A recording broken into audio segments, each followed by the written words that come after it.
स्वागत है आप सभी का अनऑफिशियल कार्यालय के इस नए वीडियो में। तो आज के वीडियो में हम देखेंगे कि हम कैसे एक ऑटोमेटेड सैलरी शीट बना सकते हैं एक्सेल में। सैलरी शीट को आप सैलरी स्लिप से कंफ्यूज ना करें। सैलरी शीट एक कंसोलिडेटेड व्यू होता है, कंपनी के सारे ही एम्प्लॉयज़ की जो सैलरी होती है उसमें फीड करते हैं, और उसके बाद मैं आपको इस वीडियो के सेकंड पार्ट में बताऊंगा कि हम कैसे इस डेटा शीट से सैलरी स्लिप का मेकिंग जो है उसे ऑटोमेट कर सकते हैं।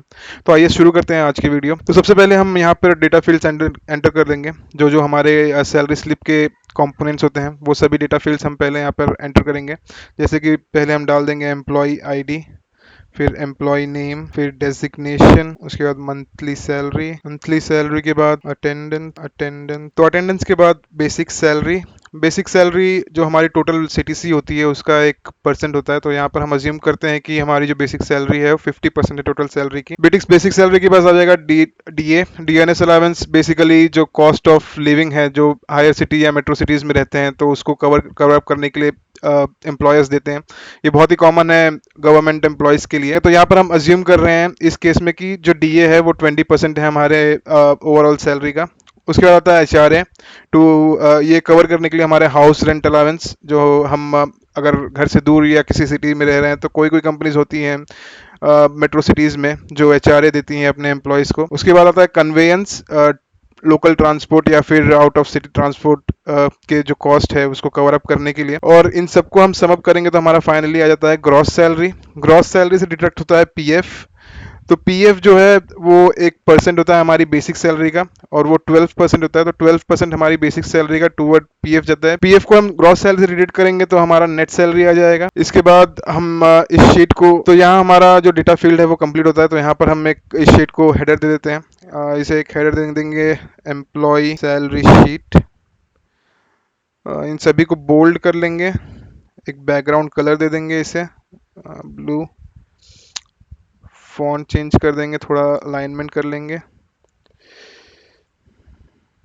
तो ये फाइनली जो हमारा डेटा सेट है वो कंप्लीट हो चुका है। अब यहाँ पर हम डेटा फील्ड में एंटर कर देंगे कुछ एक डमी डेटा, जैसे कि फॉर एग्जांपल हम ये अज्यूम करते हैं कि हमारा जो एम्प्लॉय आईडी है वो स्टार्ट होता है 100 से। तो 1001, 1002, 1003, 1004 और 1005, ये 5 एम्प्लॉयज़ हमने ले लिए एक एग्जांपल में। एम्प्लॉय का नाम देते हैं राजेश, संजय, मुकेश, हरीश, सुनील। अब डेजिग्नेशन डाल देते हैं इसकी मैनेजर, ये है असिस्टेंट मैनेजर, ये हो गए एम्प्लॉयज।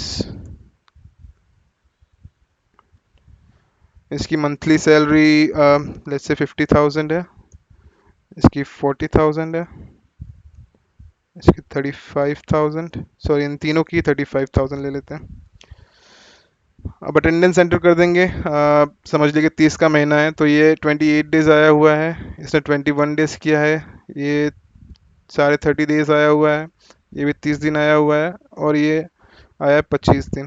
ओके, तो इस अटेंडेंस के हिसाब से हमें जो मंथली सैलरी उसे एडजस्ट करनी होगी। तो यहाँ पर हम एक और कॉलम ऐड कर लेंगे। इस कॉलम को हम सिलेक्ट करके कंट्रोल प्लस प्रेस करेंगे और ये हमें डायलॉग बॉक्स ओपन हो जाएगा। तो हम शिफ्ट सेल राइट पे करके ओके कर देंगे और यहाँ पर आ जाएगा एडजस्टेड मंथली सैलरी। ये जो ऊपर का हेडर है हम इसे भी एडजस्ट कर लेंगे अकॉर्डिंगली।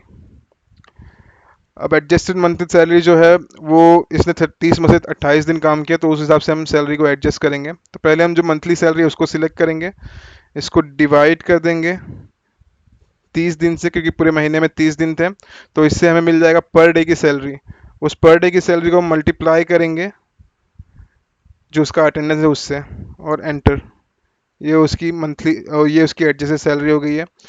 अब हम इसको डेसिमल्स को यहाँ से हटा देंगे ताकि एक राउंड फिगर में हमें वैल्यू मिल जाए, और सेम फार्मूला हम अप्लाई कर देंगे। पूरे कॉलम को सिलेक्ट करके कंट्रोल प्लस डी प्रेस करेंगे और ये सेम फार्मूला अप्लाई हो गया है पूरे कॉलम में। अब जो बेसिक सैलरी है वो 50% होगी जो एडजस्टेड मंथली सैलरी है। तो इक्वल्स टू, इसे सिलेक्ट करेंगे, इनटू 50 डिवाइड बाय 100।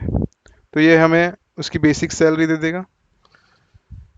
यहाँ से भी डेसिमल्स हटा लेंगे, सेम कॉलम सिलेक्ट करेंगे, कंट्रोल डी प्रेस करेंगे। फिर डीए जो है वो 20% है इसकी सैलरी का, तो एडजस्ट सैलरी पे जाएंगे, मल्टीप्लाइड बाय 20 और इसको डिवाइड कर देंगे 100 से, डेसिमल्स आउट, कॉलम को सिलेक्ट करके कंट्रोल डी प्रेस कर देंगे। सेम फॉर्मूला यहाँ भी अप्लाई करेंगे। फिर जो नेक्स्ट है वो कन्वेंस है। कन्वेंस हमने अज्यूम किया था 10%, तो equals to adjust salary into 10 divided by 100, ये हमें 10% की वैल्यू दे देगा।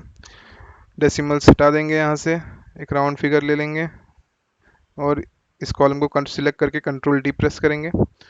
अब ग्रॉस सैलरी कैलकुलेट करने के लिए हमें इन सारी वैल्यूज़ को ऐड करनी होगी। ग्रॉस सैलरी जो है बेसिकली हमारी जो मंथली सैलरी है वही आएगा, लेकिन हमें सैलरी स्लिप में बाइफिकेशंस देने होते हैं, हमें अलग अलग एट्रीब्यूट्स बताने पड़ते हैं सैलरी स्लिप में कि बेसिक सैलरी कितनी है, डीए कितना है, ये हमें बाइफिकेशंस देने होते हैं। और बेसिक सैलरी इसलिए ज़रूरी है क्योंकि बेसिक सैलरी पर ही हमारा पीएफ भी कैलकुलेट होता है, तो इसलिए ये बाइफिकेशन देना और भी ज़्यादा ज़रूरी हो जाता है। तो ग्रॉस सैलरी हम इन सभी को ऐड कर देंगे इक्वल्स टू सम, इन चारों कॉलम्स को ऐड कर देंगे, एंटर, और कॉलम को सिलेक्ट करके कंट्रोल डी प्रेस करेंगे ताकि फॉर्मूला नीचे तक अप्लाई हो जाए।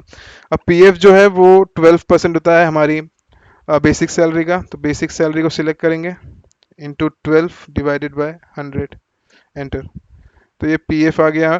सेम करेंगे, कॉलम को सिलेक्ट करेंगे कंट्रोल डी और ये सारे पीएफ की वैल्यूज आ गई। अब पीएफ की वैल्यूज़ को हम जब ग्रॉस सैलरी से डिडक्ट करेंगे तो हमारी जो इन हैंड सैलरी है, जिसे हम नेट सैलरी भी कहते हैं, वो वैल्यू यहाँ से डिराइव हो जाएगी। तो ये मैंने डिडक्ट कर दी पीएफ की वैल्यू, और ये हमारी फाइनल नेट सैलरी कैलकुलेट हो गई हमारे पांचों एम्प्लॉयज़ के लिए। तो इस तरह से कंपनीज जो है वो एक कंसोलिडेटेड व्यू बनाती हैं अपने सारे एम्प्लॉयज़ की जो सैलरी है उसका, और अपनी एक सैलरी स्लिप की एक ऑटोमेटेड शीट होती है उनकी, जिसमें वो लोग सिर्फ एम्प्लॉय आईडीज अपडेट करते हैं और सारे के सारे फिगर्स ऑटोमेटिकली अपडेट हो जाते हैं, और उस तरह से काफ़ी आसानी से अपनी एम्प्लॉयज़ की जो सैलरी स्लिप है वो डिस्पैच कर पाते हैं और क्रिएट कर पाते हैं। तो उम्मीद है कि आपको ये वीडियो अच्छा लगा होगा, और मैं आपको इस वीडियो के नेक्स्ट पार्ट में ये बताऊंगा कि हम कैसे इस डेटा शीट को ऑटोमेट कर सकते हैं सैलरी स्लिप में कन्वर्ट करने के लिए। तो अगर आपको ये वीडियो अच्छी लगी हो तो इस वीडियो को लाइक करें, चैनल को सब्सक्राइब करना ना भूलें। मिलते हैं अगले वीडियो में। Thank you.